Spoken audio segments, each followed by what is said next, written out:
everyone, I'm Senora Stacy, and starting in October, I'm going to be your Spanish teacher. Until then, I'm going to be at home taking care of this little guy, whose name is Elliot. He was born in May. Normally, the substitute would have walked you through this, but I figured it'd be a little easier since there's so much stuff to get done in this first week, knowing that we only have 2 days in class together. So here we go. This video is about the materials that you will need to bring every day to class and those that you will need but can leave at home. So first, you're going to be getting a book. The textbooks we cannot share, so anytime you need to use a book in class, we will let you know ahead of time. Otherwise, you can leave that at home.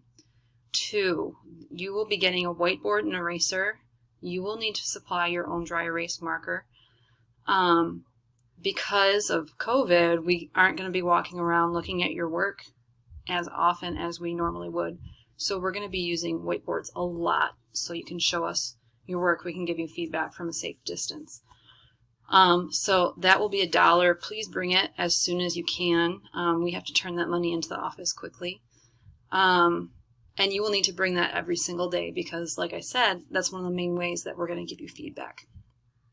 Next, and actually, sorry, before I move on, you'll be using that whiteboard this Thursday or Friday, depending on if you're Group A or Group B. So make sure you get that stuff taken care of ASAP. Now, next, I'm going to walk on over here, have this ready. You will be getting these 3 documents. There's a packet of notes. This must be brought every day.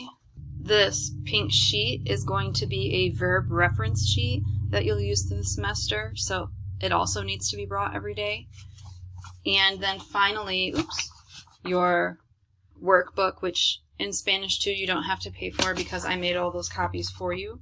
But that also needs to be brought to class every day. So don't forget those. Next, I believe those are all the materials. So the last thing I want to talk about is that next Thursday or Friday is your first quiz, which is a review of pretty much the first semester of Spanish 1. In the first 2 weeks of class, you're not going to be doing anything new. You'll be reviewing and you'll be adequately prepared.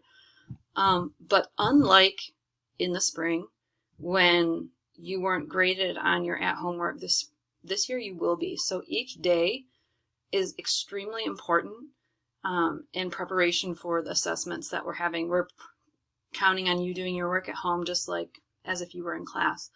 So make sure that you're taking that work seriously. And then another thing is that that work is due by 3 p.m. every day. So another different thing.